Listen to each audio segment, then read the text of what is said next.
Vamos então abrir novamente nossas Bíblias no livro de Hebreus.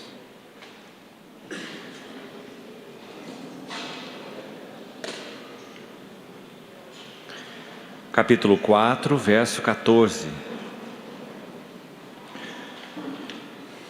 Com a ajuda do Senhor, nesse último tempo, vamos usá-lo para falar sobre o sumo sacerdote e o seu ministério sumo sacerdotal sobre a sua casa, como nós concluímos na sessão anterior. O que o sumo sacerdote faz na sua casa espiritual. Capítulo 4, verso 14. Tendo, pois, a Jesus, o Filho de Deus, como grande sumo sacerdote que penetrou os céus, conservemos firmes a nossa confissão, porque não temos um sumo sacerdote que não possa compadecer-se das nossas fraquezas. Antes, foi ele tentado em todas as coisas à nossa semelhança, mas sem pecado. Acheguemo-nos, portanto, confiadamente junto ao trono da graça, a fim de recebermos misericórdia e acharmos graça para socorro em ocasião oportuna. Ainda no capítulo 5, versos 5 e 6.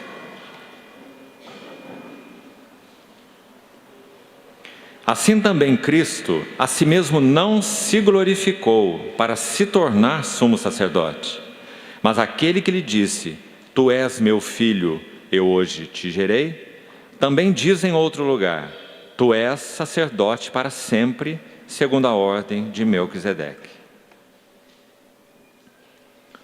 E um último texto, no capítulo 10,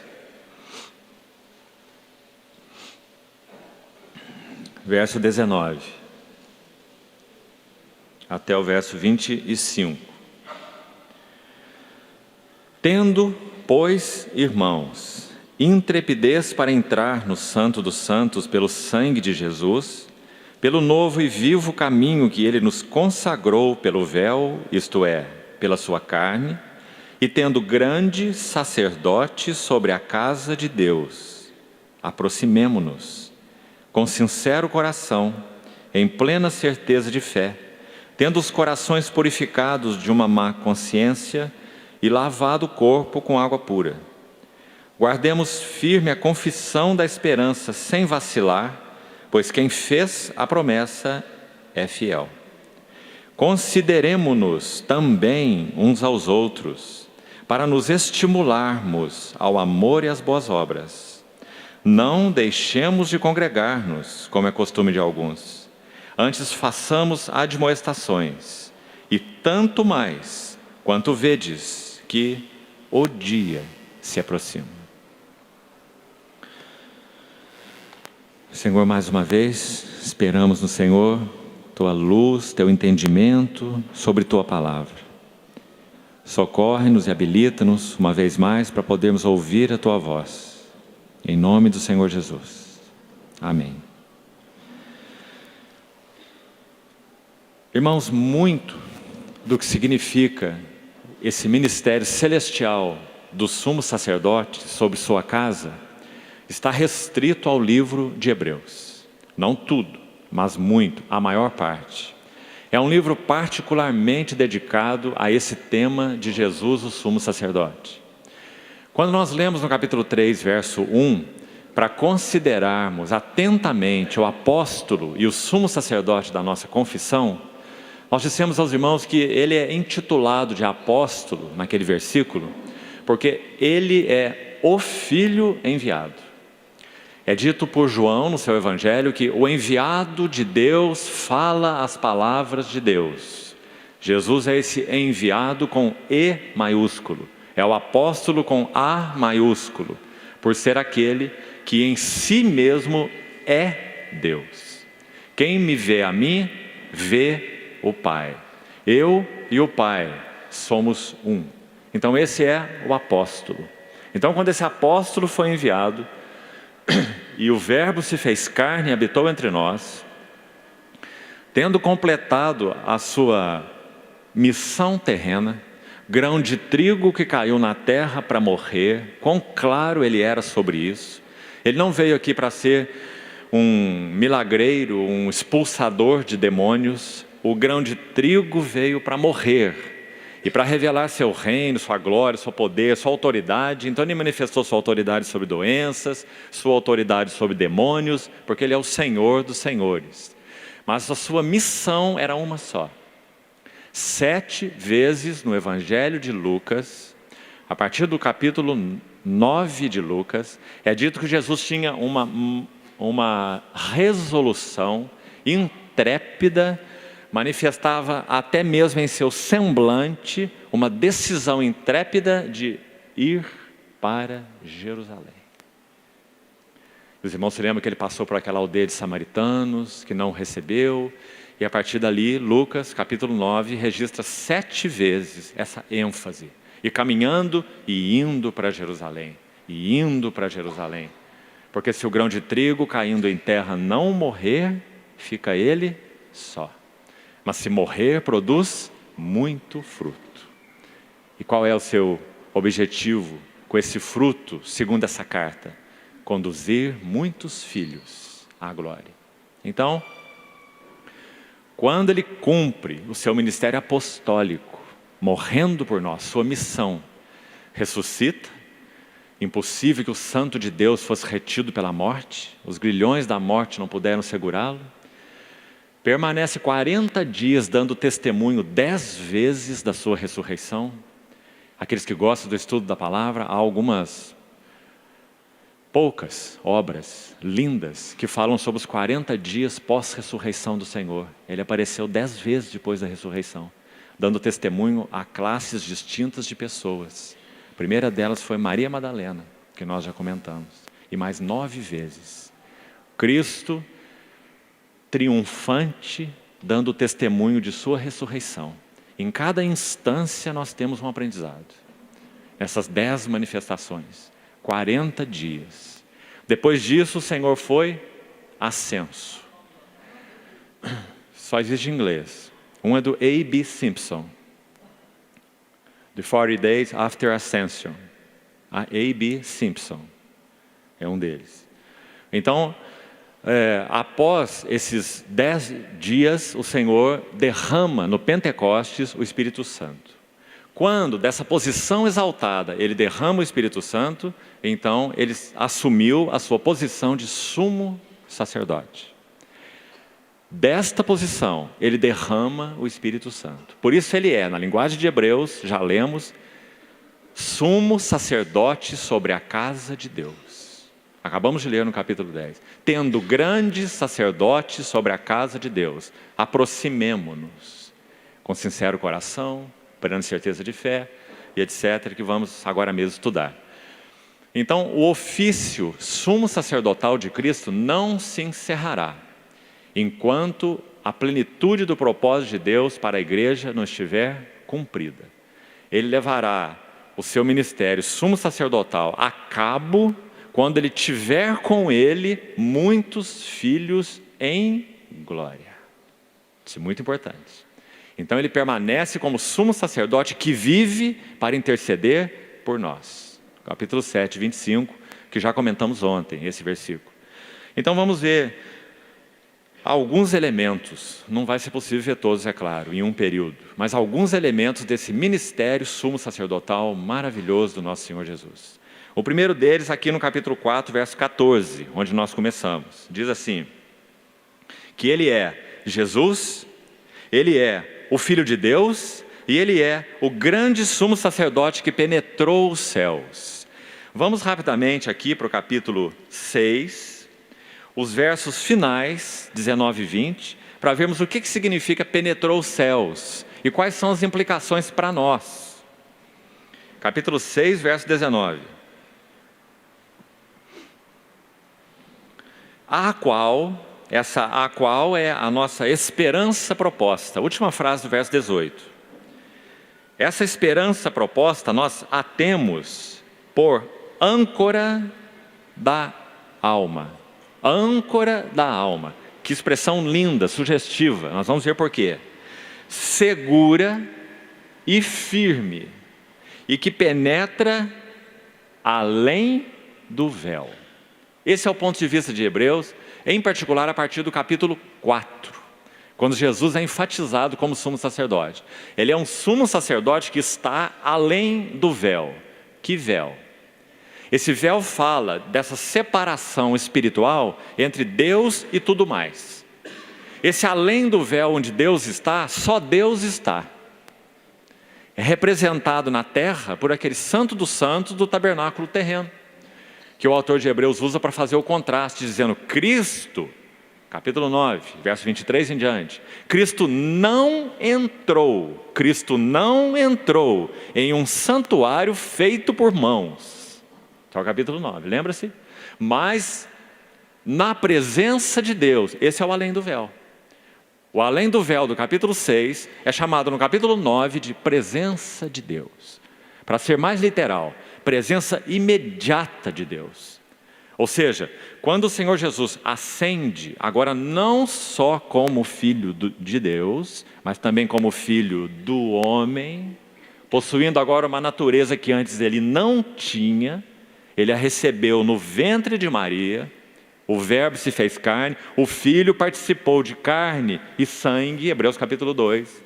Então ele leva e eleva essa natureza humana ao ponto máximo, à destra da majestade nas alturas. Quando nós olhamos espiritualmente falando para o trono de Deus hoje, o que nós vemos? O Deus homem nos céus em glória. Então o capítulo 6 vai dizer: Ele é âncora da alma, segura e firme, e que penetra além do véu, nessa relação imediata com o Deus da glória e com a glória de Deus. Então no trono está um homem glorificado, um homem aprovado. Varão, Pedro começou sua mensagem no Pentecoste assim: Jesus, o Nazareno, apontando para a natureza humana dele, você vê? Aquele de Jesus, o filho do carpinteiro, o de Nazaré, Jesus, o Nazareno, varão aprovado por Deus. Aí ele começa a mensagem. Sabe onde ele termina a mensagem? Esteja absolutamente certa toda a casa de Israel que esse, Jesus o Nazareno, que vós crucificastes, Deus o fez Senhor e Cristo. Esse é o sumo sacerdote que vive para interceder por nós. Por isso esse livro é tão maravilhoso. Então, ele é a âncora da alma. Agora, pense na figura da âncora. Quando um navio vai fazer, digamos, um navio pesqueiro, um determinado trabalho em mar alto, ele vai pescar lagostas e jogar aquelas gaiolas. Então ele para no mar, joga a âncora, porque o sonar detectou as lagostas lá. Então ele jogou a âncora, que vai estabilizá-lo, aí joga as gaiolas para as lagostas, faz o seu trabalho. Quando ele termina, recolhe a âncora, o navio que recolhe a âncora, é claro, e segue o seu curso para um outro lugar. O que nós vemos aqui em Hebreus é um caminho contrário, maravilhoso. Aqui no livro de Hebreus é a âncora que vai recolher o navio. O Senhor Jesus é a âncora segura e firme que já está além do véu, à destra do trono da majestade. Essa âncora não vai sair de lá. Essa âncora está lá, na presença de Deus. O que ela está fazendo? Na sua intercessão sumo sacerdotal, ele está recolhendo o navio. Na linguagem de Hebreus 2:10, conduzindo muitos filhos à glória, ou à semelhança com ele. Irmãos, isso é o que Paulo chama em Tessalonicenses, a consumação final desse propósito, é o que Paulo chama em Tessalonicenses de arrebatamento dos santos.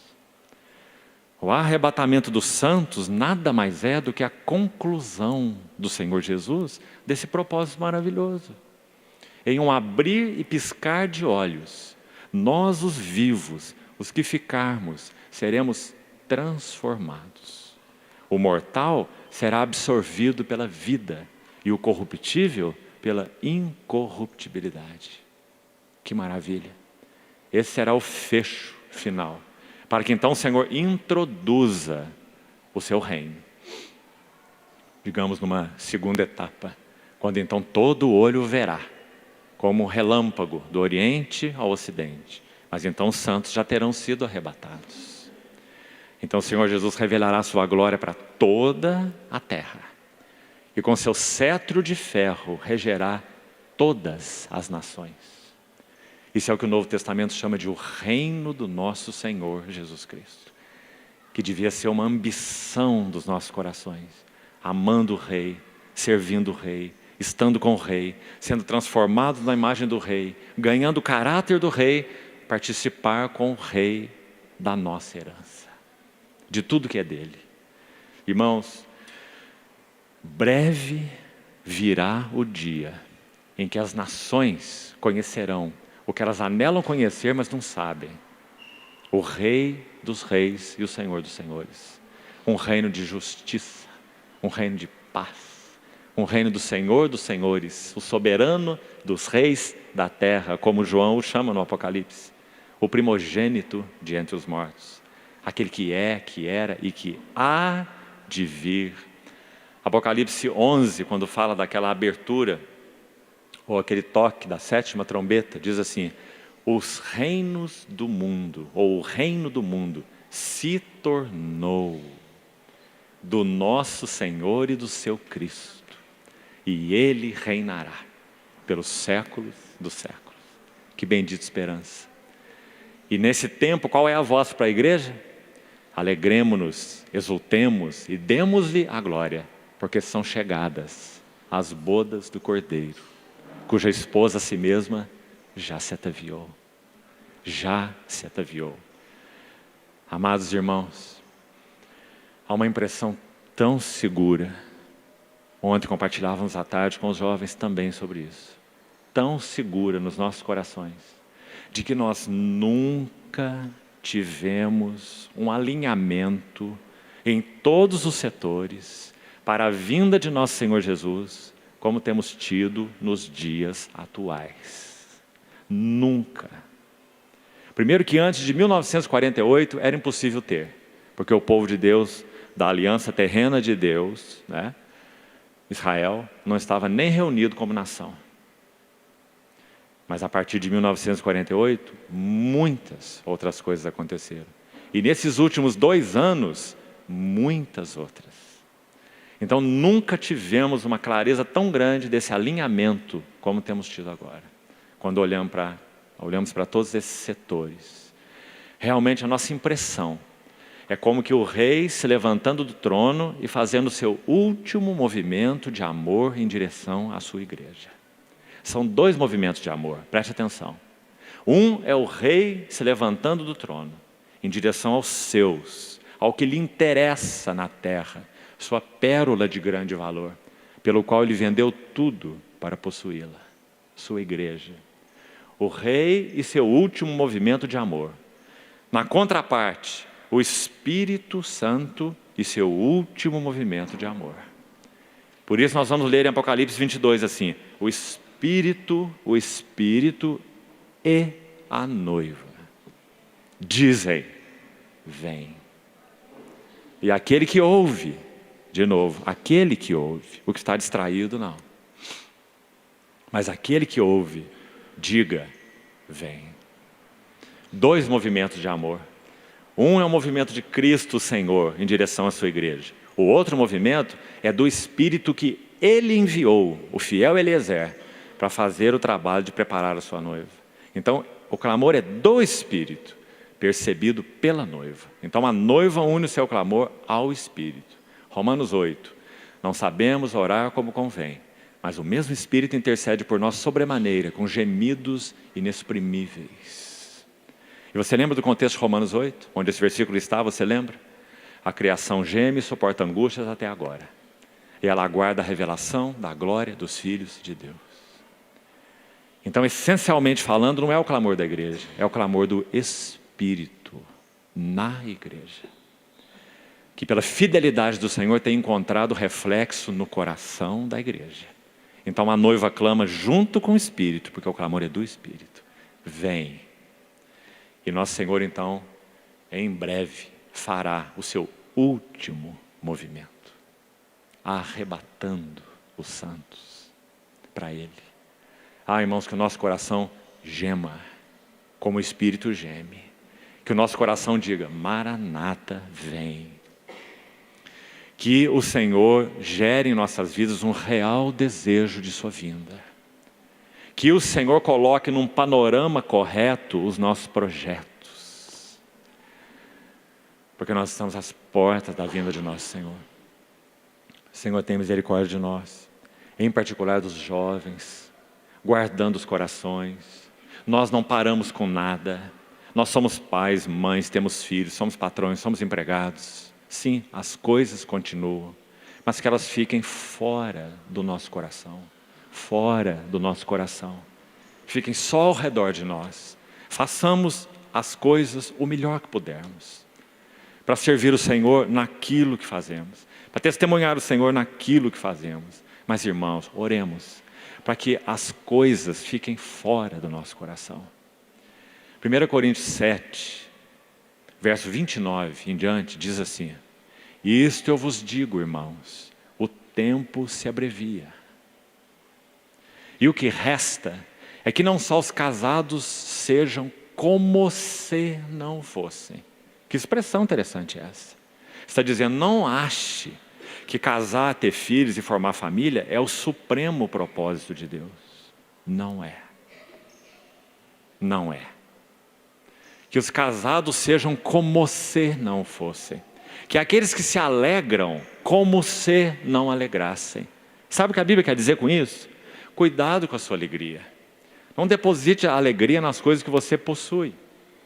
Ter, obter, e agora ter mais isso e alcançar mais aquilo. Os que se alegram como se não se alegrassem. Não está dizendo para você viver uma vida insonsa, mórbida.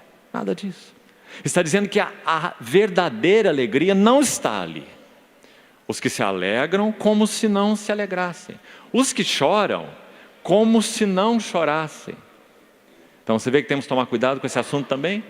Seja perda, sejam sofrimentos, cuidado.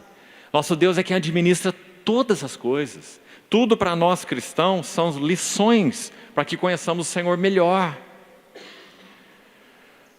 Nosso destino não está aqui, nossa pátria não está aqui, nosso chamado não se resume aqui, muito pelo contrário. Os que choram, como se não chorassem. E agora a próxima frase, escute.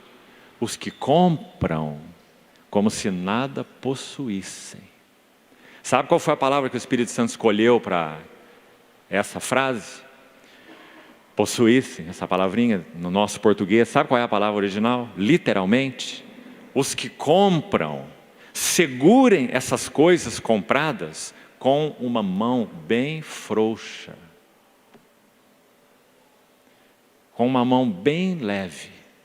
Para que então, se alguém fizer assim, leve embora e tire da sua mão. Porque você não está assim com aquilo que você comprou. Os que compram como se nada possuíssem. Porque a aparência deste mundo passa.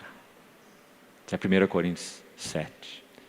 Irmãos amados, nunca tivemos uma hora para ouvirmos essa palavra tão seriamente como agora. Nunca tivemos. O Senhor nos ajude a rever tudo nas nossas vidas. Tudo. Aquilo para o que nós temos aplicado no nosso coração. Porque o tempo se abrevia. E nosso Senhor tem tanto interesse por nós. Ele quer nossos corações. O centro de tudo que nós estamos falando é isso. Filho meu, me dá o teu coração. E o Senhor sabe a nossa capacidade de dividir o nosso coração com muitos amores. E Ele é o nosso fiel sumo sacerdote, que tem cuidado de nós, que ministra sobre sua casa, que nos quer inteiros, que nos quer ataviados, preparados, não divididos. Então, o livro de Hebreus o apresenta nessa função maravilhosa, vivendo para interceder por nós. E então no verso 16 do capítulo 4 diz assim: acheguemo-nos. É uma palavra importante nesse livro, aparece algumas vezes. Às vezes é traduzida por aproximemo-nos. Nós vimos lá no capítulo 10, verso 22. Aproximemo-nos com sincero coração. A palavra é a mesma, acheguemo-nos. Se ele é o grande sumo sacerdote que penetrou os céus, o que nós fazemos? Nós nos achegamos, Hebreus 4,16, confiadamente, junto ao trono, não do juízo, nós nos achegamos ao trono da graça, onde ele está, para recebermos duas coisas importantes, complementares, preciosas para nós.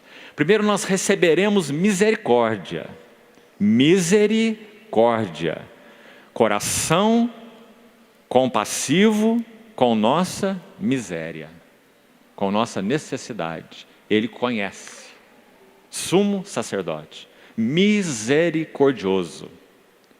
Segundo, receberemos graça. Graça diferente de misericórdia.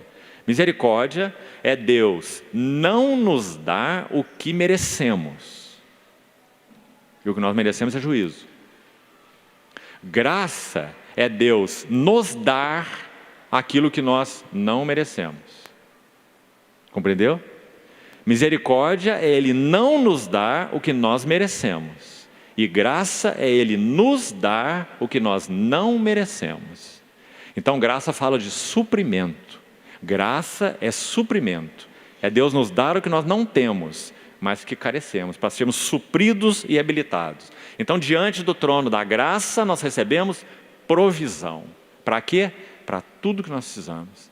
Para vivermos vidas integrais para o Senhor, para termos um coração para o Senhor, para amarmos o Senhor.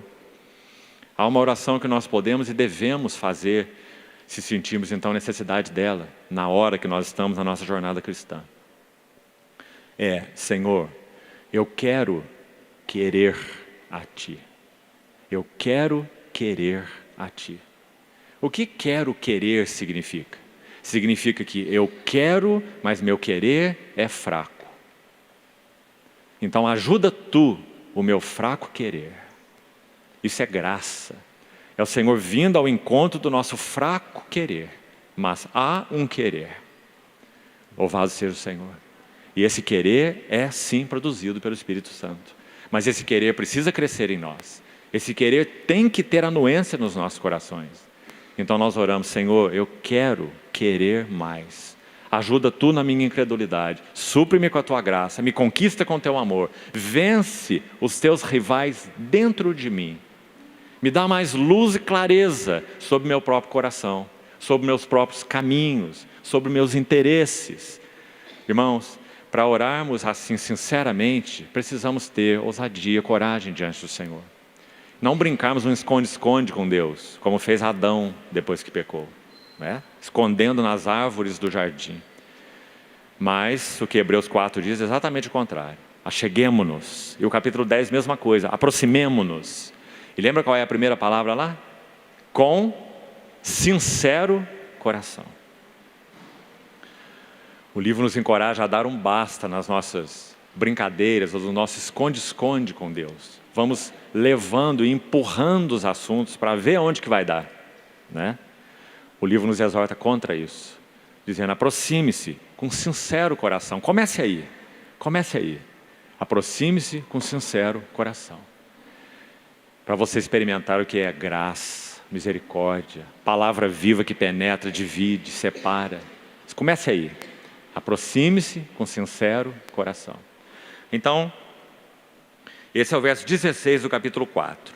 Agora, antes de chegarmos lá no capítulo 10, é onde nós vamos concluir daqui a pouco, seria importante mostrar para os irmãos qual é o tema dos capítulos 7, 8, 9 e 10, para que você faça o seu estudo, é claro. Nós vamos fazer só um voo rápido aqui, panorâmico, mas vai ajudar os irmãos no seu estudo particular desse livro. Capítulo 7 de Hebreus é o capítulo do Melquisedeque. Melquisedeque foi uma cristofania. Ele foi um personagem histórico. Ele era um sacerdote. Ele viveu uma vida, sim, histórica. Gênesis 14 fala dele. Mas, indubitavelmente, Melquisedeque é uma manifestação pré-encarnada de Cristo. Porque ele não apenas é mostrado como uma figura histórica aqui, é dito que ele permanece. Nenhum homem natural, humano, físico, permanece eternamente. Isso não existe. Se este Melquisedeque, capítulo 7 começa, este Melquisedeque, esse que abençoou Abraão, esse que é citado no capítulo 7, este Melquisedeque, no final do verso 3, pule para o verso 3, a última frase, diz, permanece sacerdote perpetuamente. Então, obviamente, ele é uma cristofania, uma manifestação pré-encarnada de Cristo, como houve muitas outras. Todas as vezes que o anjo da aliança, citado no Velho Testamento, é uma teofania, ou uma cristofania, né? O anjo da aliança que conduziu o povo no deserto, o anjo da aliança que falou com Malaquias, falou pela boca de Malaquias, o anjo que apareceu a Gideão, anjo do Senhor. Aquele anjo com letra maiúscula no Velho Testamento não é um anjo criatura, é o próprio Filho de Deus, mas não encarnado, porque o nosso Senhor se encarnou no ventre de Maria, quando o Espírito Santo preparou um veículo humano, encarnação, para o Verbo eterno de Deus. Então, ele entra no assunto Melquisedeque, não vamos deter nesses detalhes, mas o capítulo 7, então, vai dizer que nós temos um novo sacerdócio. Aquele sacerdócio de Levi, proveniente de Levi, através de Arão, Arão é filho de Levi, né? Então, aquele sacerdote arônico, ele é transitório, ele é simbólico, ele é figurativo. Então, o capítulo 7 vai dizer, esse sai e um outro entra, o sumo sacerdote segundo a ordem de Melquisedeque. Como que dizendo, aquilo que Melquisedeque começou em sombra, Cristo segue ou prossegue, continua eternamente. Porque aquele foi uma figura, um tipo dele. Ele é sumo sacerdote segundo esta ordem de Melquisedeque. Nada a ver com Levi, nada a ver com judaísmo, nada a ver com tabernáculo terreno. Filho, sacerdote segundo a ordem de Melquisedeque e da tribo de Judá, não da tribo de Levi. Então esse é o capítulo 7, um novo sacerdócio. Deixa eu mostrar para os irmãos 1 ou 2 versículos importantíssimos nesse capítulo 7. Veja lá. Verso 15 do capítulo 7. E isto é ainda muito mais evidente quando, à semelhança de Melquisedeque, se levanta outro sacerdote, constituído, não conforme uma lei de mandamento carnal. Você entende essa expressão? Ele não foi constituído por aquela lei que dizia, os sacerdotes são os filhos de Arão, morre um e entra outro, é a descendência dele. Lei de mandamento carnal, continuidade natural, humana, o filho do filho do filho. Isso é lei de mandamento carnal. Então você está dizendo, Jesus não foi constituído segundo lei do mandamento carnal. Ele assumiu a posição de sumo sacerdote segundo a ordem de Melquisedeque. Como então? Não foi por genealogia, não foi por hereditariedade, foi como? Leia o versículo, para você ver como. Foi, versículo 16, ele foi constituído não conforme lei de mandamento carnal, mas segundo o poder de uma vida indissolúvel. Não é uma frase tremenda? Capítulo 9 vai dizer que aqueles sacerdotes, os filhos de Arão, são feitos sacerdotes em maior número, porque eles são impedidos pela morte de continuar. Viu onde está o problema aí? Na morte. Mas o nosso sumo sacerdote destruiu a morte. Então ele foi constituído segundo o poder de vida indissolúvel. Que expressão é essa? Permanece no trono, o sumo sacerdote, para sempre, vivendo para interceder por nós, para que nós sejamos, sim, levados ao seu objetivo final. Uns com mais açoites, outros com menos açoites. Isso pertence a Ele, é a maneira dele. Mas Ele cumprirá aquilo para o que Ele se entregou. Lavar a sua igreja, santificar a sua igreja e apresentar a sua igreja. Para si mesmo, uma igreja gloriosa. Isso é um ponto final no propósito de Deus. Ninguém frustrará esse propósito, porque ele já foi ratificado pelo precioso sangue do Cordeiro derramado na cruz do Calvário. Por isso João, quando vai começar a ver o programa de Deus em Apocalipse, no capítulo 5, a primeira coisa que ele vê é um cordeiro como que recentemente imolado.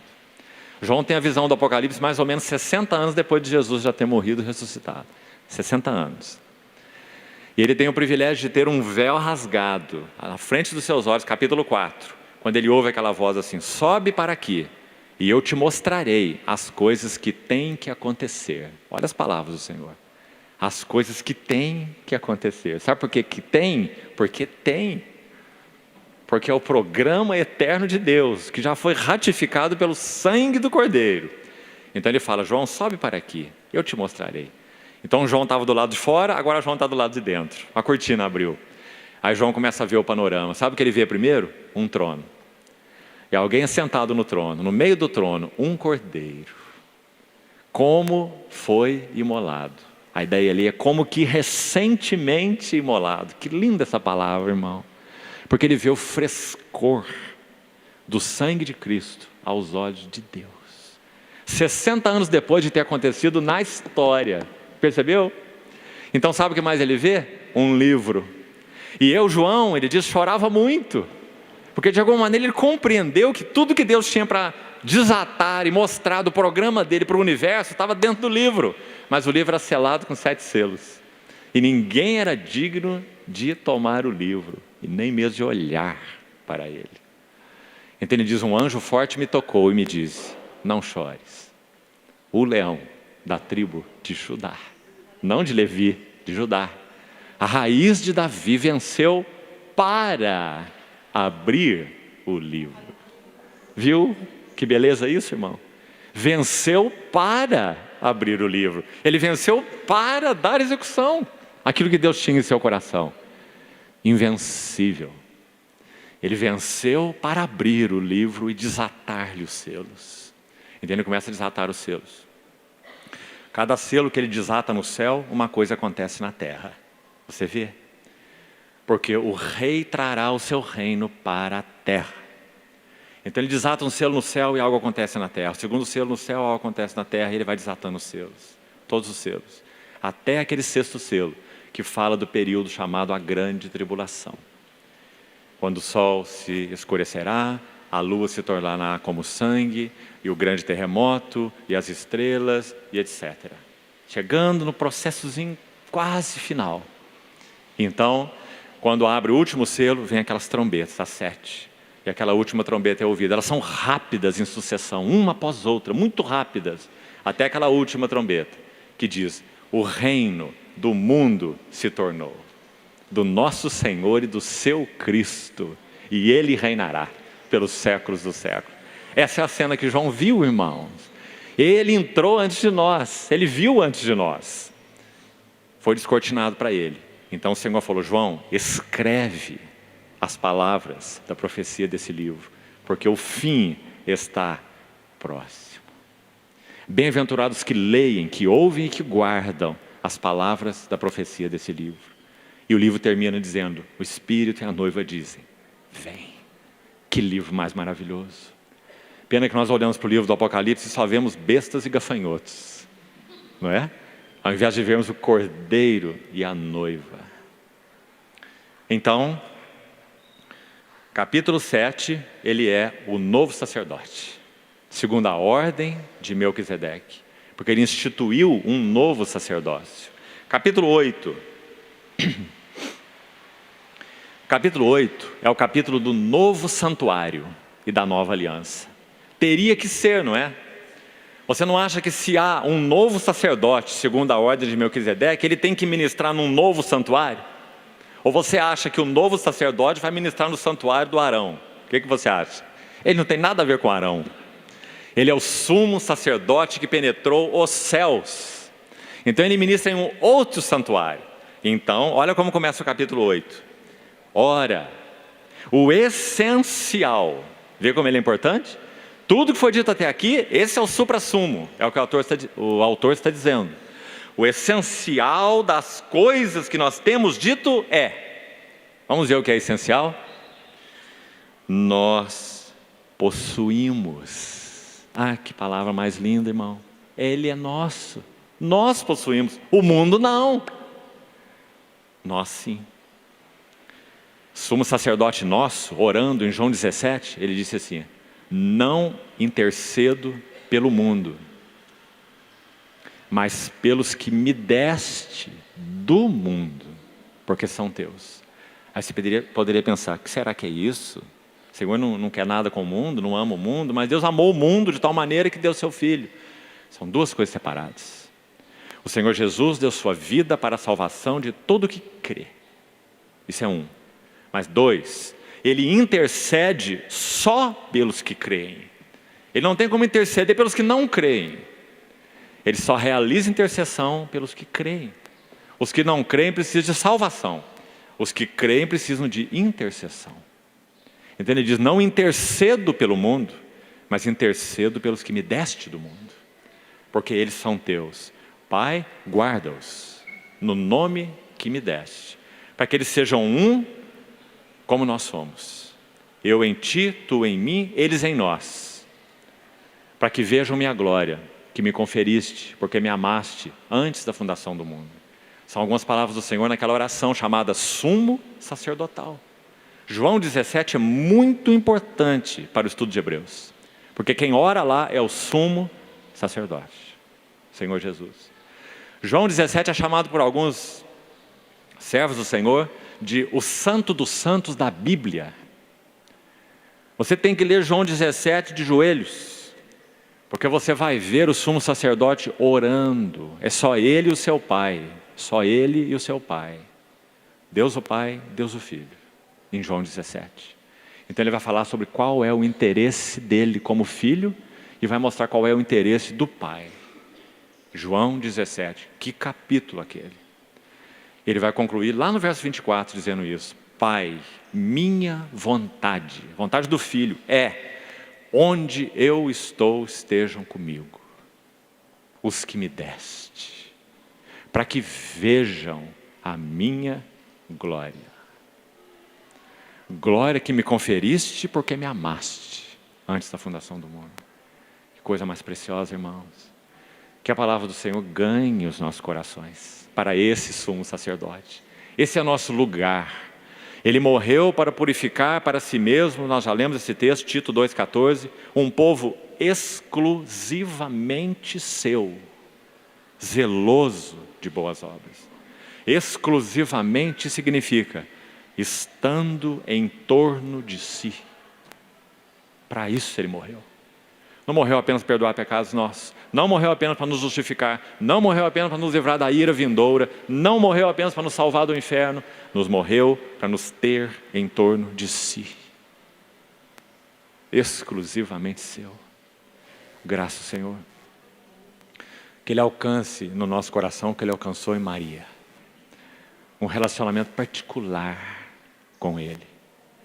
Muitos me dirão naquele dia: ó Senhor, em Teu nome nós profetizamos, em Teu nome nós expelimos demônios, em Teu nome fizemos muitos milagres. Mas Ele lhes dirá explicitamente: eu nunca vos conheci. Apartai-vos de mim, vós os que praticais iniquidades. Mesmo usando o nome do Senhor e profetizando, curando, expelindo demônios. A palavra conheci, nunca vos conheci, significa: nunca tive um particular relacionamento com você. Você e eu e você. Nunca te conheci. Fomos chamados para um relacionamento exclusivo com nosso Senhor Jesus. Estar em torno dEle. Nós somos dEle, Ele é nosso. Então, capítulo 8, o essencial das coisas que temos dito é que possuímos um tal qualidade, sumo sacerdote que se assentou à destra do trono da majestade nos céus. 4 vezes no livro de Hebreus, essa expressão, assentou-se à destra da majestade nas alturas, da majestade nos céus, aparece no livro de Hebreus. Faça a sua pesquisa. E você vai ver que em cada uma delas você vai ter um quadro lindo. Assentou-se, assentou-se, assentou-se e assentou-se. 4 vezes você vai achar no livro. E em 4 contextos diferentes. mostrando o que significa ele estar assentado ali. Nós não vamos ter tempo de examinar isso. Depois o verso 2, veja. Como ele se assentou como ministro. Arão não era ministro do tabernáculo, ministro do santuário, ministro do tabernáculo terreno. Cristo é ministro do santuário e do verdadeiro tabernáculo, que aquele outro era só uma figura, só uma sombra. Ministro do verdadeiro tabernáculo que o Senhor erigiu e não o homem. Quem erigiu aquele tabernáculo foi Moisés, servo, fiel na casa de Deus, mas erigiu para testemunho das coisas que haviam de ser ditas. Capítulo 3, nós lemos ontem. Coisas que haviam de ser anunciadas. Um tabernáculo figurado, simbólico. Para Cristo, nada de simbólico. Ministro do santuário e do verdadeiro tabernáculo que Deus erigiu e não o homem. Que tabernáculo é esse? Como poderíamos chamá-lo na linguagem de Hebreus? A casa de Deus. Não tem outro nome. Cristo como filho sobre a sua casa. A qual casa somos nós. É o sumo sacerdote ministrando ao seu santuário. Ou à sua casa. Agora, o que ele ministra? Só citando, os irmãos prossigam depois nos seus estudos. Se nós temos no capítulo 8 um novo santuário, nós temos também uma nova aliança. Capítulo 7, novo sacerdócio. Capítulo 8, novo santuário. E ainda no 8, nova aliança. Um novo sacerdote, um novo santuário, uma nova aliança. Senão, como é que seria? Vamos transportar a aliança da lei para dentro do novo santuário? Claro que não. A lei só tinha o propósito de revelar o pecado do homem. Hebreus 9, a lei nunca aperfeiçoou coisa alguma. Forte esse versículo. Está dizendo, a lei não pode levar nada a cumprir o propósito de Deus. Ela não foi dada para esse objetivo. A lei de Deus, dada ao povo de Israel, foi um espelho que desceu do céu, para que o povo olhasse no espelho e visse o quão feio era. Mas eles eram tão obtusos, assim como nós por natureza, o pecado fez um estrago tão grande em nós, que quando a lei foi dada, eles olharam para a lei e disseram assim, tudo que o Senhor falou, nós faremos.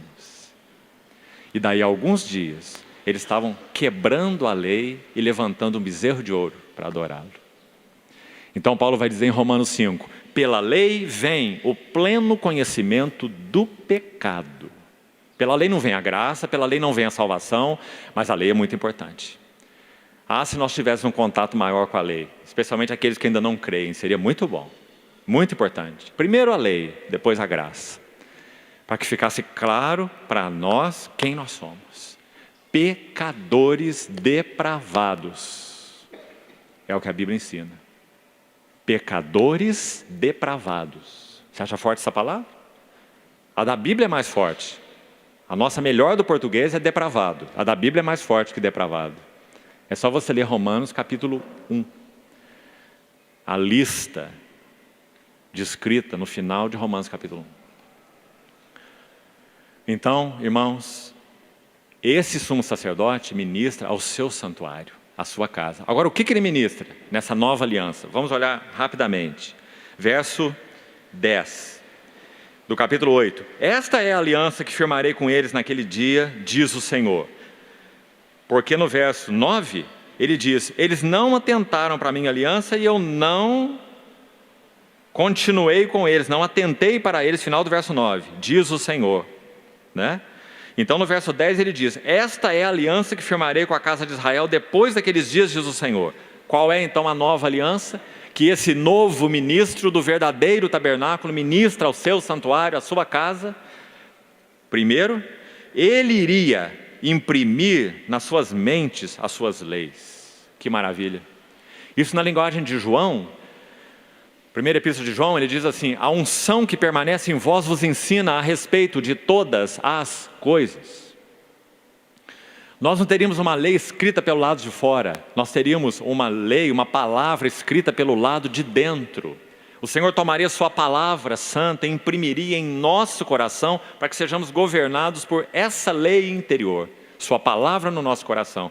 Por isso o Senhor Jesus, logo 2 capítulos à frente, no capítulo 10, escute bem, No capítulo 10 de Hebreus é citado o Salmo 40, que diz assim, se referindo a Jesus: alegra-me fazer, ó Deus, a tua vontade, dentro do meu coração está a tua lei. Isso é o que está sendo prometido agora para todos nós, que somos alvo dessa nova aliança. Mas, como já lemos capítulo 3 e 4, não é automático isso não, nada disso. Hoje, se ouvir de sua voz, não endureçais. Apresenteis os vossos corpos como sacrifício vivo e a palavra de Deus acolhida no nosso coração. Habite ricamente em vós a palavra de Cristo. Dentro em meu coração está a tua lei. Essa é a nossa necessidade. Para que então o Senhor faça esse trabalho de nos conduzir por ela. Imprimirei nas suas mentes minhas leis. Nos seus corações as inscreverei. Eu serei seu Deus, eles serão meu povo. Esse é o número 1. Olha o número 2, verso 11. E não ensinará jamais cada um o seu próximo, nem cada um o seu irmão, dizendo, conhece o Senhor, porque todos me conhecerão, desde o menor até o maior. O que esse versículo significa? Que nós não podemos ajudar uns aos outros no conhecimento de Cristo, não temos nada para dar uns aos outros de Cristo, cada um conhece a Cristo da sua maneira, pessoalmente. Não, nada disso. Está dizendo que nós tivemos um acesso direto, aberto para cada um de nós ao conhecimento pessoal do nosso Senhor Jesus. Nós precisamos de alguém que nos leve ao conhecimento do Senhor Jesus. Nós somos ajudados pela palavra, pelo ensino, pela experiência, pela ministração, mas o único que pode nos levar ao conhecimento dele, usando todas essas coisas, é o próprio Senhor Jesus. Ele é que nos conduz diretamente a ele, no conhecimento íntimo, pessoal, particular dele mesmo. Todos me conhecerão, desde o menor até o maior. Então a segunda promessa bendita da nova aliança é que nós teríamos um conhecimento de Deus. Agora escute o sumo sacerdote orando, de novo, em João 17. A vida eterna é esta, que te conheçam a ti, o único Deus verdadeiro, e a Jesus Cristo, a quem enviaste. Terceira promessa no verso 12. Com as suas iniquidades eu usarei de misericórdia, e dos seus pecados eu jamais me lembrarei. Sabe que essa menção aqui, na ordem como está, é linda? Sabe por quê? Porque o perdão de pecados está em último. Sabe o que isso significa? O perdão de pecados não é o objetivo da nova aliança. O perdão de pecados é o meio para nós sermos conduzidos ao conhecimento de Deus. Se Deus não perdoasse nossos pecados, nós nunca poderíamos ser aproximados dele. Mas ele perdoa os nossos pecados para nós conhecermos a ele. Então por isso foi colocado no fim. Mas nem por isso deixa de ser uma das gloriosas bênçãos dessa nova aliança, não é? Nós tínhamos uma ficha suja. Nossa consciência era implacável conosco. Você é um pecador. Você é um pecador. Essa era a voz da nossa consciência. Mas um dia, o Salvador veio. E quando o Salvador veio, na linguagem de John Bunyan, no Peregrino, ele tirou o fardo dos nossos ombros, diante da cruz. E então aquela ficha suja, ela foi apagada. Hebreus 9:14. Muito mais o precioso sangue de Cristo, que pelo Espírito eterno a si mesmo se ofereceu sem mácula a Deus, purificará as nossas consciências de obras mortas para servirmos, adorarmos o Deus vivo. Então essa é uma bênção maravilhosa da nova aliança. Temos paz com Deus, chamamos Deus de Pai, Pai Santo, Pai Nosso, Pai Justo. Podemos dizer como o Senhor Jesus, Pai justo, o mundo não te conheceu, mas eu te conheci. Então, capítulo 8, um novo santuário e uma nova aliança. Capítulo 9, o assunto do capítulo 9 é o poder do sangue abrindo o caminho para o santuário. Então ele vai citar o tabernáculo terreno, no início do capítulo 9, ele gasta os primeiros versículos falando do tabernáculo de Moisés, e depois ele entra no tabernáculo celestial. É um capítulo preciosíssimo, 2 tabernáculos. O do Arão, o do Moisés e o de Cristo. 2 tabernáculos. E ele contrasta os dois. Quando ele entra no verso 11, vamos lá rapidamente, capítulo 9, verso 11. Quando, porém, antes disso, Arão, os levitas, os sacerdotes, a arca, propiciatório, o sangue, uma vez por ano, o sumo sacerdote entrava na presença de Deus. Aquele dia da expiação era o dia do aniversário do pecado. Todo ano o pecado fazia aniversário, uma vez por ano.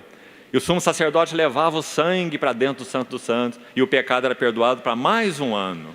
Aí no outro ano vem o sangue de novo para dentro do Santo dos Santos, mais um aniversário do pecado. E o aniversário não acabava nunca, o pecado estava ficando velho. Até que veio Cristo. Veio Cristo, verso 11, como sumo sacerdote de bens que tem realidade. Sua Bíblia está escrito, de bens já realizados, né? A versão revista atualizada.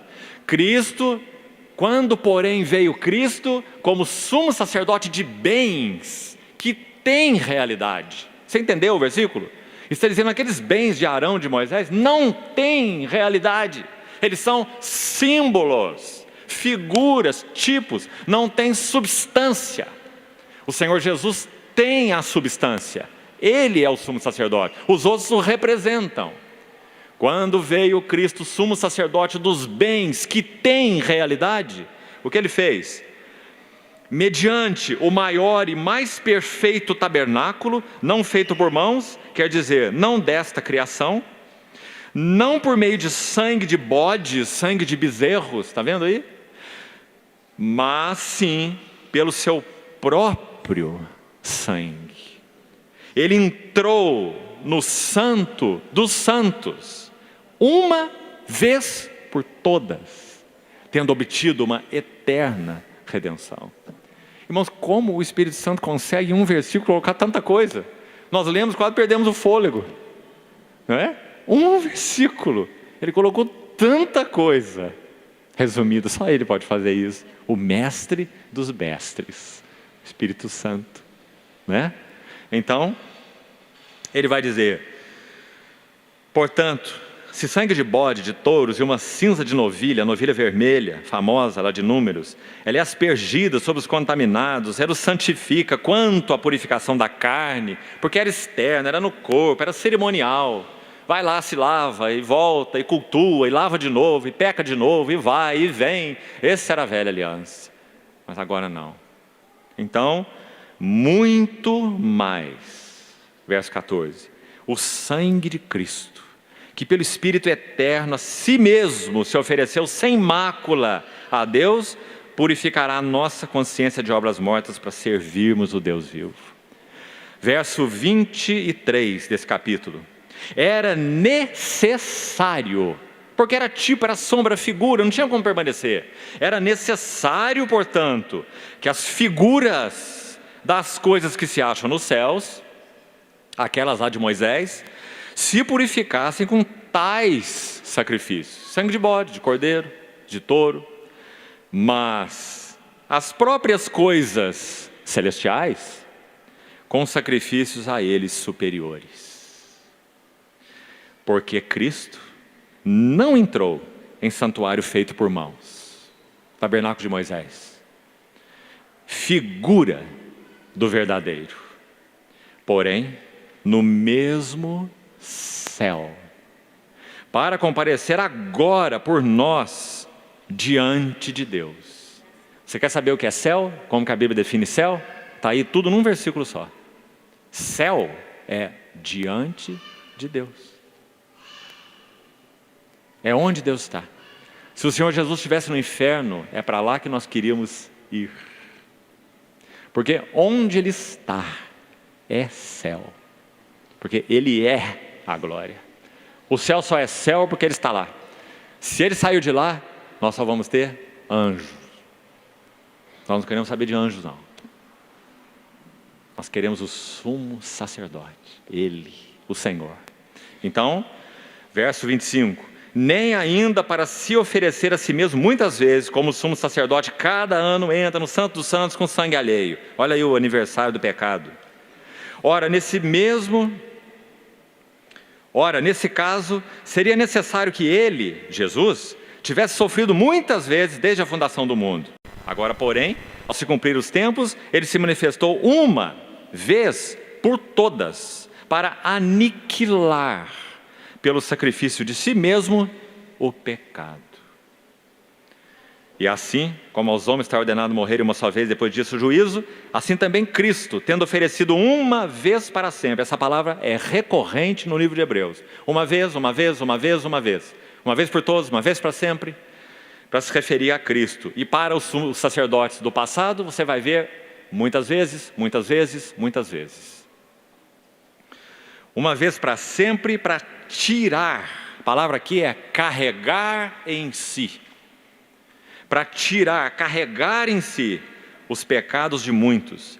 Aparecerá segunda vez. Aparecerá uma segunda vez. Sem pecado, aos que o aguardam para a salvação. Graças ao Senhor. E agora nós vamos concluir com o capítulo 10. O capítulo 10 fala sobre o novo caminho para o Santíssimo.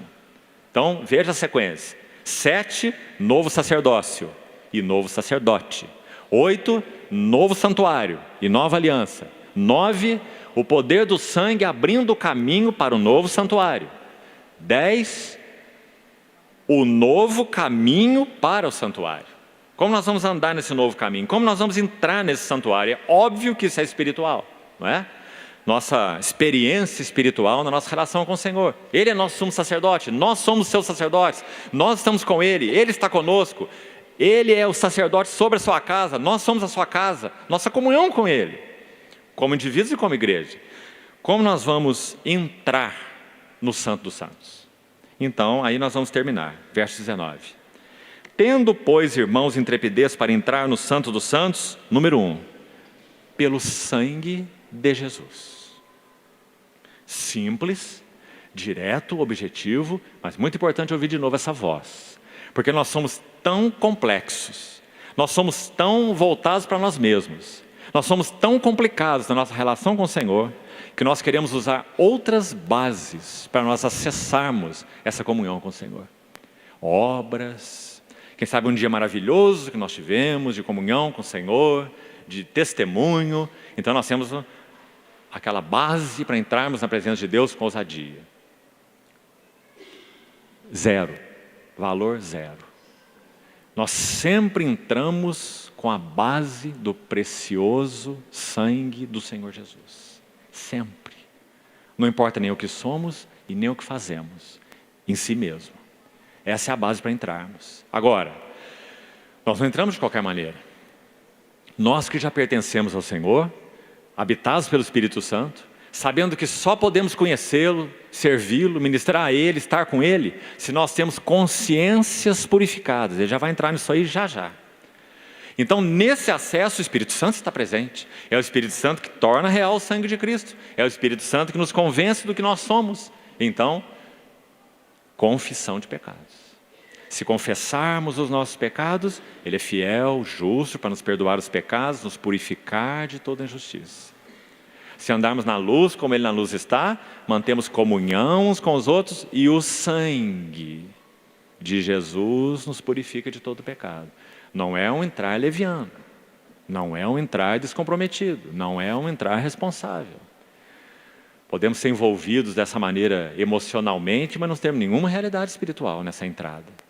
Então, o sangue na porta, como foi no caso lá de Êxodo 12, sangue na porta, quando o exterminador iria passar. Aqui mesma coisa, sangue na porta desse santuário, sangue de Jesus, pelo novo e vivo caminho que Ele nos consagrou pelo véu, e esse véu é sua carne. Linda figura também.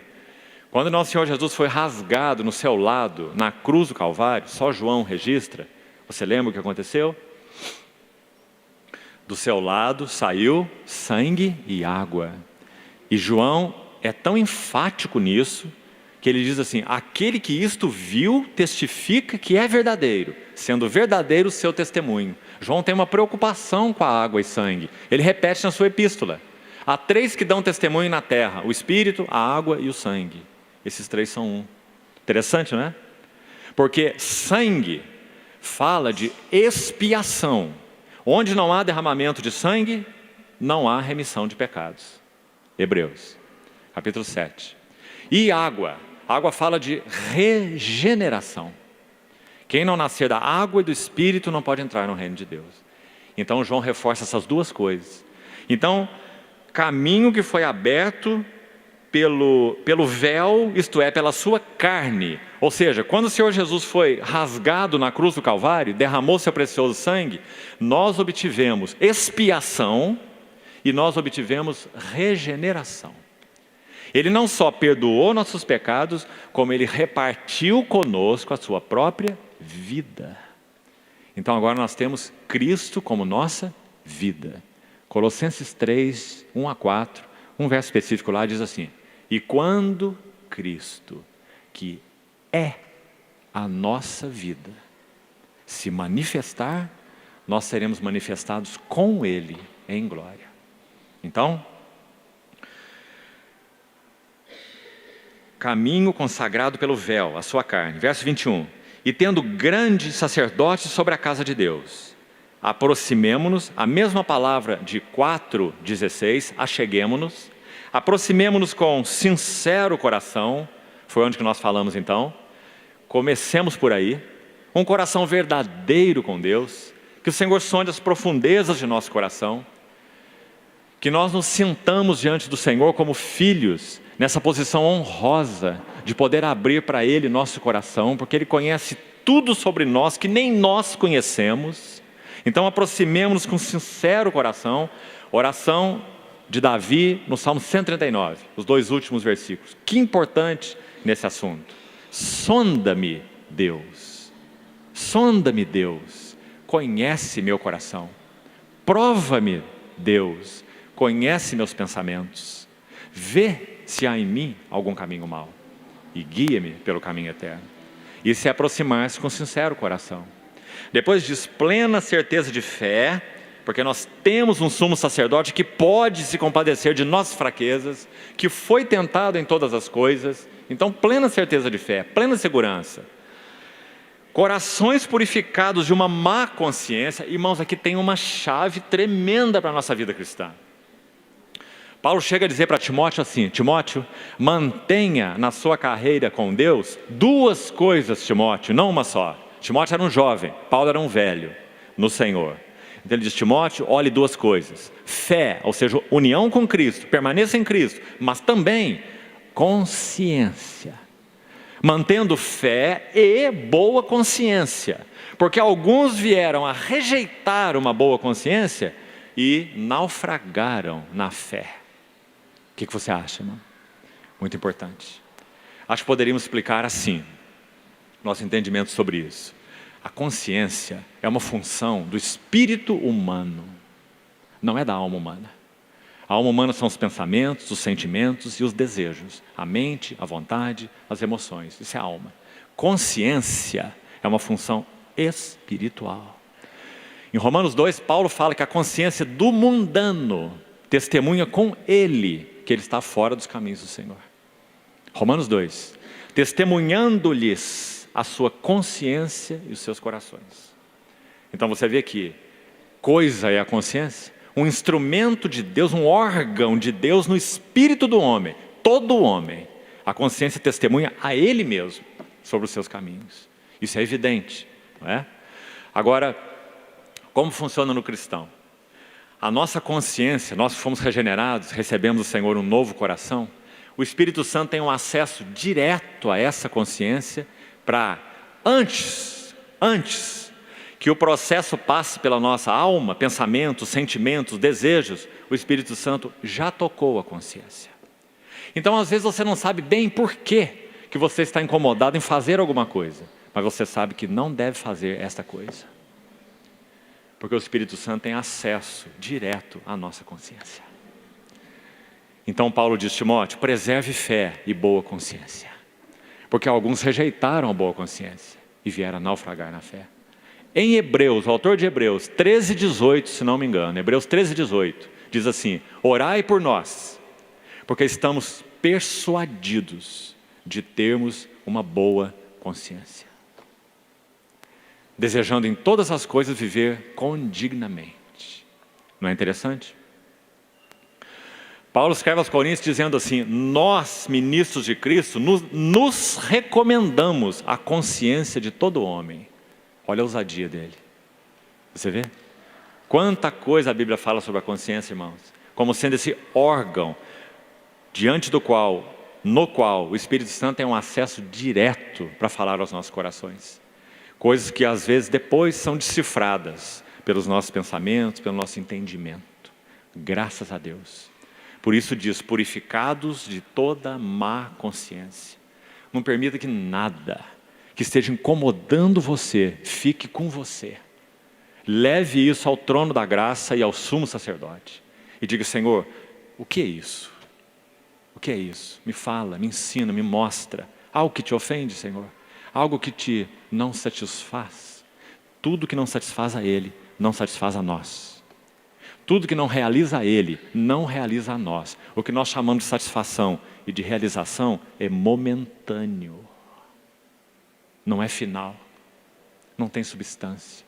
Não permanece. Porque nós não fomos criados para isso. Compreende? Por isso que é importante a boa consciência. Então, corações purificados da má consciência. E aí ele vai dizer, lavado o corpo com água pura. Parece uma linguagem da velha aliança, né? Porque era lá que fazia isso. Mas no sentido em que o autor de Hebreus usa aqui, ele está dizendo, preocupe-se com a sua conduta externa. Lave vestes com água pura. Em palavras simples, permita que Deus julgue o seu testemunho cristão. Ontem, falando com os jovens, nós citamos isso também sobre Timóteo. Paulo disse, é testificado de Timóteo em Atos, quando ele era um irmão em Listra, é a cidade de Timóteo, que ele obteve bom testemunho dos irmãos em Listra e dos irmãos em Icônio, a cidade vizinha. Um jovem cristão. Lavado o corpo com água pura. Fala de nossa conduta cristã. Nós temos muito pouco se preocupado com isso nesses dias, irmãos. Muito pouco, infelizmente. Temos maculado nossas vestes. Com pessoas, com ambientes, com programas, com livros, de muitas maneiras. Lavado o corpo com água pura. Sabe qual é a maneira de Deus de nós influenciarmos o mundo? Mais um engano no qual a igreja tem caído. A igreja acha que ela tem que falar como o mundo, vestir como o mundo, cantar como o mundo e tocar a música do mundo, para atrair o mundo. A Bíblia diz exatamente o contrário. Quando o Senhor quis salvar o mundo, Ele usou Abraão separado na tenda em Hebrom. Enquanto Ló entrou em Sodoma e foi corrompido. E Abraão precisou salvá-lo de lá. Quando Pedro fala sobre Ló, escute bem, ele diz que Ló afligia a sua alma justa no meio daqueles insubordinados, mas ele não pôde fazer nada por eles, porque ele estava misturado com eles.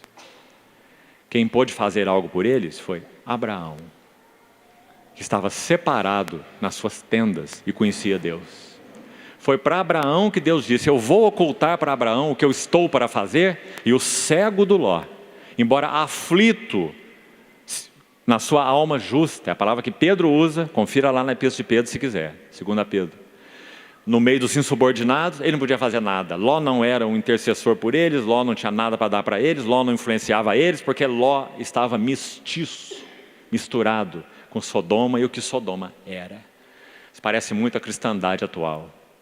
Mas Abraão estava separado na sua tenda em Manre, onde ele recebeu aqueles 3 homens, 2 eram anjos, 1 era o próprio Deus, permaneceu com ele na tenda e falou, eu vou ocultar para Abraão o que eu estou para fazer? Eu estou indo para Sodoma, julgar aquela cidade. Então Abraão vai interceder, você conhece a história, para que Ló fosse salvo. Qual deve ser a nossa posição, irmãos? Vestirmos, falarmos, nos comportarmos com a cara do mundo? Isso é uma coisa horrível, horrível. Nunca é o caminho de Deus para influenciar ninguém. Você vai montar uma tribo, como se diz por aí. que leva o nome de evangélica, se quiser. Mas isso não é nada.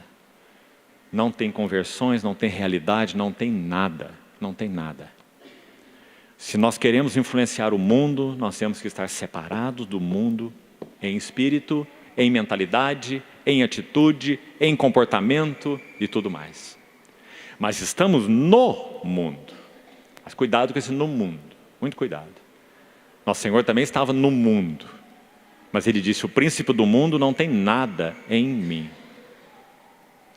E disse com relação a nós, eles não são do mundo, como também eu não sou. Coisa mais preciosa. Na verdade, quando o Senhor nos salvou, se é que somos convertidos de verdade, Espírito habita em nós, quando Ele nos salvou, Ele fez um rasgo entre nós e o mundo. E esse rasgo não pode ser transposto de volta, não. Acabou. Ele nos separou do mundo. Então a Bíblia vai nos dizer, não ameis o mundo, e nem as coisas que no mundo há. Irmãos, há muita coisa no mundo que tem atraído a nós, os cristãos. Que sejamos mais cuidadosos com as nossas vestes. Sabe um ambiente terrível que nós como igreja temos tido que lutar nesses dias? Falando como igreja de modo geral. Academias de ginástica, de musculação, ambientes perversos, ambientes que em si mesmo têm um foco de culto ao corpo, dificílimos. Quantos jovens têm caído na sua carreira cristã em academias? Que o Senhor nos ajude a guardarmos as nossas vestes, lavado o corpo com água pura. Depois ele continua. Verso 23. Guardemos firme a confissão da esperança sem vacilar, pois quem fez a promessa é fiel. Consideremo-nos também uns aos outros, para nos estimularmos ao amor e às boas obras. Um detalhe rápido aqui. A palavra considerarmos, o verbo considerar, aparece só 2 vezes em Hebreus. Então, como já falamos, você põe as 2 menções juntas e vê um lindo quadro, sempre. A primeira vez é Hebreus 3:1. Santos irmãos, que participais da vocação celestial, considerai. O apóstolo e sumo sacerdote da nossa confissão. Aquilo que já explicamos.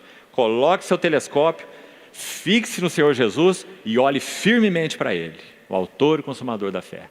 Esse é o primeiro considerar. Sabe onde está o outro considerar? Aí. Veja que lindo. Consideremo-nos também uns aos outros. Maravilha, não é, irmãos? Porque quando nós consideramos Cristo, sabe o que nós vemos além das belezas dele? Nós vemos algo no seu coração. Sabe o que está no seu coração? Sua amada igreja. Por isso consideremo-nos uns aos outros. Lance o teu irmão na sua conta. Consideremo-nos uns aos outros. Para fazer o que uns com os outros? Para nos estimularmos. Também uma palavrinha linda. Literalmente é o aguilhão que o boiadeiro usa para tocar a manada, a boiada. Estimulemo-nos. Não deixe teu irmão dormir, não deixe ele ficar frouxo, não deixe ele ficar indolente, preguiçoso, desatento, descuidado. É a mensagem desse livro de Hebreus. Estimulemo-nos uns aos outros, ao amor e às boas obras. E por último, não deixemos de nos congregar. Não consideremos a reunião da igreja uma coisa ordinária. Mas para isso, amados irmãos, vamos zelar pelas reuniões da igreja. Para que ela não seja um grupinho de amigos, uma coisa social, distraída, mas que realmente seja a reunião da igreja de Deus para Deus. Que tem Cristo como centro, sua palavra como centro. Não deixemos de nos congregar, como é costume de alguns. Antes, ou pelo contrário, façamos admoestações. A palavra admoestação é mais forte que a palavra exortação. A palavra admoestação, para usar uma linguagem literal, significa quase como você pegar alguém pelo pescoço para sacudi-lo assim e dizer: acorda, está passando tempo de você acordar. Admoestando-nos, tanto mais quanto vedes que o dia se aproxima. Assim termina essas exortações, mostrando qual é o caminho que precisamos seguir para entrar no santuário. Então, leia de novo com cuidado esses versículos. Porque você achar que a igreja se reúne, juntamos num local, de qualquer maneira, e onde estão 2 ou 3 reunidos no Senhor, o Senhor está no meio deles, é engano. Porque reunir em nome do Senhor significa reunir de acordo com o caráter do Senhor. O nome do Senhor não é vara de condão, não é passe de mágica. Nós todos estamos aqui, Senhor, no nome do Senhor, o Senhor venha. Nada disso, irmãos. Reunir em nome do Senhor significa que o nome do Senhor está ali. O nome do Senhor é reconhecido ali. O Senhor tem sido agradado ali. Ou você acha que o Senhor vai se pondo em qualquer ambiente? Não, não vai não. Definitivamente não. Da igreja de Laodiceia ele ficou de fora. De fora. Era a igreja. Sangue do Senhor estava sobre eles. Propriedade de Cristo. Cristo de fora. Isso é verdadeiro hoje. É verdadeiro sempre. Se nós achamos que o nome de Jesus é um passe de mágica. Então aí, vamos terminar aqui. Hebreus 10, 19 a 25 fala sobre o caminho para entrarmos no Santo dos Santos. Não é de qualquer maneira. Ai dos sacerdotes, se ele escolhesse a roupinha do dia para entrar no serviço sacerdotal. Eles iam morrer lá dentro. Não tinha roupinha do dia, não. Tinha as vestes sacerdotais. E tinha todo o processo sacerdotal. Espiritualmente falando, você está vendo o processo sacerdotal em Hebreus 10. Sincero coração, plena certeza de fé, corações purificados de má consciência, vestes lavadas com água pura, conduta exterior, congregando-nos, estimulando-nos uns aos outros ao amor, às boas obras, nos admoestando. Esse ajuntamento o Espírito Santo avaliza, outros não. Outros precisam ser convencidos do caminho de Deus para entrar no Santo dos Santos. Então que o Senhor nos ajude, irmãos. A palavra que nós precisamos ouvir hoje é aquela que as igrejas do Apocalipse ouviram. 5 delas em particular. Arrepende-te, arrepende-te, arrepende-te. É a única forma de recuperarmos a presença viva de Deus no nosso meio. E não confundirmos a presença dele com outras coisas, que frequentemente confundimos. Então, Senhor, sua bondade nos ajude a entender isso, a irmos a seus pés e a recuperarmos o que tem sido perdido. Seja nossas vidas pessoais, nossa vida conjugal, familiar e a vida da igreja. Vamos orar.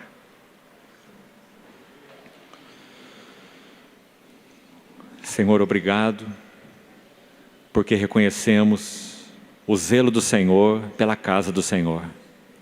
Obrigado porque esse zelo do Senhor consome o seu coração.